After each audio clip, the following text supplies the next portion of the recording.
আসসালামু আলাইকুম, আমি doctor Zubair Mahmud, consultant cardiologist, জাতীয় ক্যান্সার ইনস্টিটিউটে বর্তমানে আছি এবং কনসালটেন্ট হিসেবে গুলশান ক্লিনিকে কাজ করছি 2 বছর থেকে।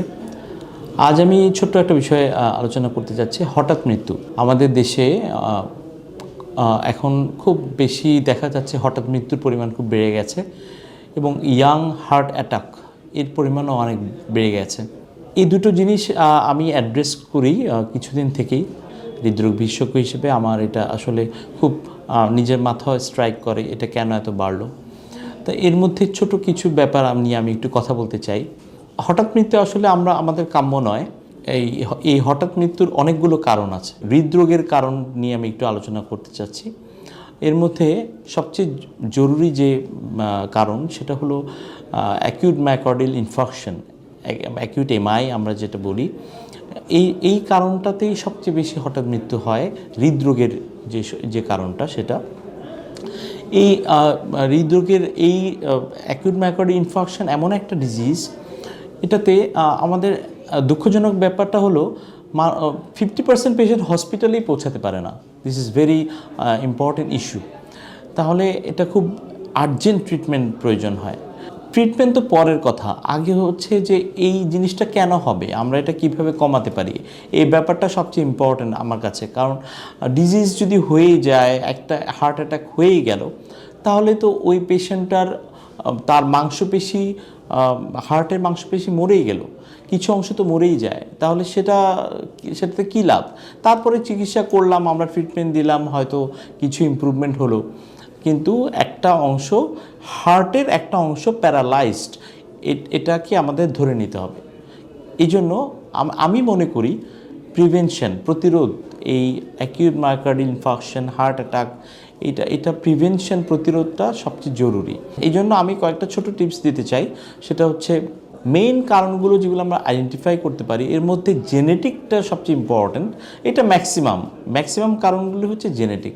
যদি আপনাদের পরিবারে কারো এরকম হার্ট অ্যাটাকের কারণে মৃত্যুর কারণ থাকে, তাহলে সেটাকে আপনারা একটু নজরদারিতে রাখবেন। সেটা হচ্ছে কি, যে আমাদের পরিবারে হার্ট অ্যাটাক হয়েছে, এরকম কয়েকটা ঘটনা ঘটেছে, এই জন্য 6 মাস পর 3 মাস পর একটু ইকো, ইটিটি এগুলি করে নিজেকে একটু চেক করে একটু নিজেকে যাচাই করে নেওয়া, যাতে এটা আপনার মধ্যে কোনো এরকম কিছু আসতে পারে কি না, নাও আসতে পারে। কিন্তু এটা প্রিভেনশনের জন্য, প্রতিরোধের জন্য আপনাকে 6 মাস পর 1 বছর পর একটু ইকো, ইটিটি করে একটু চেক আপ করা, এগুলি একটু নিজেকে অ্যাওয়ারনেস গড়ে তোলা। যে কারণগুলো এখন খুব অ্যালার্মিং সেটা হচ্ছে স্ট্রেস। দৈনন্দিন জীবনটা এখন এমন একটা পর্যায়ে এসে দাঁড়িয়েছে, ইয়াং পার্সনরা খুবই স্ট্রেস থাকে। এটার অনেক কারণ আছে, সামাজিক কারণ, আর্থসামাজিক অনেক কারণ আছে। এই স্ট্রেসটা অ্যাভয়েড করা খুব ইম্পর্ট্যান্ট, এবং এই স্ট্রেসটা যাতে ওই মানুষটার উপর না পড়ে সেটাও ইম্পর্ট্যান্ট।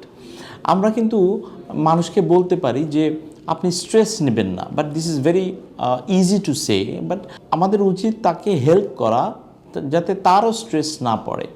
পারিবারিকভাবে, সামাজিকভাবে, ফ্যামিলিগতভাবে, হাজব্যান্ড ওয়াইফ, এমনভাবে সবাই মানুষটার উপর স্ট্রেস যাতে না পড়ে। কারণ একটা পুরুষ পেশেন্টদের ক্ষেত্রে দেখা যায় যে স্ট্রেসটা খুব বেশি কাজ করে, বাইরে কাজ করতে হয়, মেন্টাল প্রেশার, এবং এই মেন্টাল প্রেশারটা যত বেশি হবে এবং হার্ট অ্যাটাকের চান্স তত বেড়ে যায়।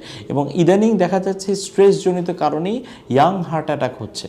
খাদ্যাভ্যাস, বাইরের খাবারটা একটু প্রিভেনশনে বলবো যে অ্যাভয়েড করতে, এবং বাইরের খাওয়া ভোজ্য তেলটা অ্যাভয়েড করার জন্য, বিকজ এটা খুব টক্সিক।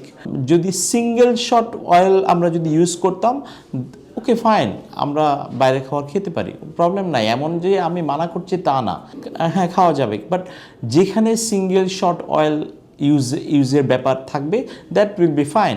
বাট যেখানে রিপিটেড ইউজ, মানে যে তেলটা রিপিটেড ইউজ হয়, ওই সব জায়গায় খাওয়াটা আপনারা বুঝতেই পারবেন কোন কোন জায়গাগুলোতে রিপিটেড ইউজ হয়, সেই জায়গাগুলোতে না খাওয়াটা হচ্ছে সবচেয়ে ইম্পর্টেন্ট। এতে যেটা হয়, আপনারা যারা পড়াশোনা করেছেন আপনারা জানতেই পারবেন যে রিপিটেড ইউজ যখন হয় কোনো অয়েল, সেখানে ফ্রি রেডিক্যালস তৈরি হয়।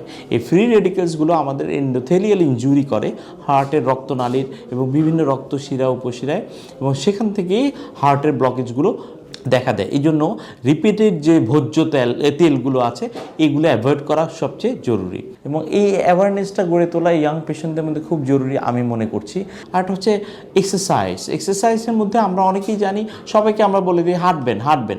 This is not the way actually. হাঁটাটা হতে হবে intermittent walking and jogging, but not persistent jogging. আমি সবসময় আমরা বলি জগিং করবেন, no, intermittent walking and jogging.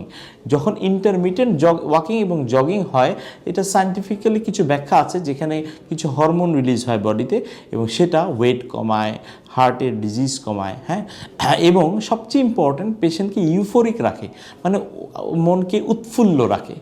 And এইটা কি স্ট্রেস কমানোর একটা ওয়ে নয়? সো আমি বলতে চাচ্ছি যে at any cost we have to reduce the stress. এর মধ্যে স্ট্রেস, তাহলে ভোজ্য তেল, আরেকটা হচ্ছে ইন্টারমিটেন্ট ওয়াকিং অ্যান্ড জগিং। এই জিনিসটা প্র্যাকটিস করা, এই জিনিসগুলো খুব ইজি, চেষ্টা করলে খুব সম্ভব।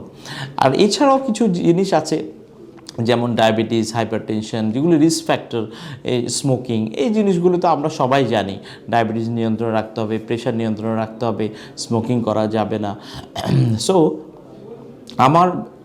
আমার মেইন মেসেজটা আমি যেটা দিতে চাচ্ছি, যে আমরা খুব সহজে কিভাবে এই অ্যাকিউট মায়োকার্ডিয়াল ইনফার্কশন, হার্ট অ্যাটাকগুলোকে প্রতিরোধ করব, এই আমাদের খুব কঠিন ব্যস্ততম জীবনে এটাকে আমরা খুব সহজভাবে এই জিনিসগুলি প্রতিরোধ করতে চাই এই কয়েকটা শর্ট টিপসের মাধ্যমে।